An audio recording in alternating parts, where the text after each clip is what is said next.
ಚಳ್ಳಕೆರೆಯಲ್ಲಿ ಮನೆ ಕಾಮಗಾರಿ ನಡೆಯುವ ವೇಳೆ ಹಳೆ ಮನೆ ಮೇಲೆ ನಡೆದುಕೊಂಡು ಹೋಗುವ ಸಂದರ್ಭದಲ್ಲಿ ಹಳೆ ಮನೆಯ ಮೇಲ್ಚಾವಣಿ ಕುಸಿದು ಮನೆಯ ಮಾಲೀಕ ಮೃತಪಟ್ಟಿರುವ ಘಟನೆ ಚಳ್ಳಕೆರೆ ತಾಲೂಕು ರಾಮಜೋಗಿಹಳ್ಳಿಯಲ್ಲಿ ನಡೆದಿದೆ.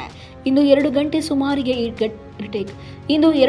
ಸುಮಾರಿಗೆ ಈ ಘಟನೆ ನಡೆದಿದ್ದು, ಮೃತ ವ್ಯಕ್ತಿಯು ರಾಮಜೋಗಿಹಳ್ಳಿಯ ಮುರಳೀಧರ್ 45 ವರ್ಷವೆಂದು ಗುರುತಿಸಲಾಗಿದೆ.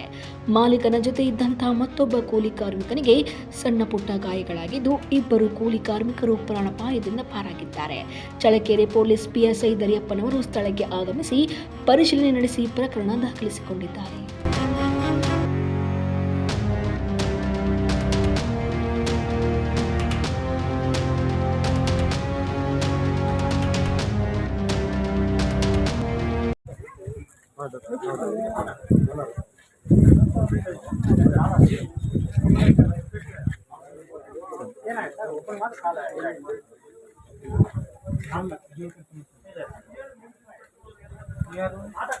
ಸರ್ ಪಂಚಾಯತ್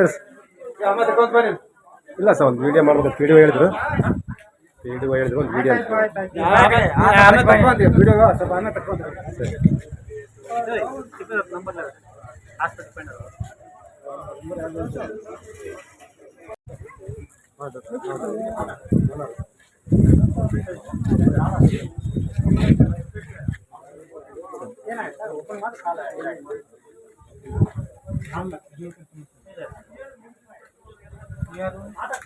ಸರ್ ಪಂಚಾಯತ್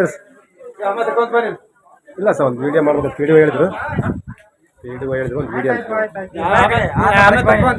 ಸರಿ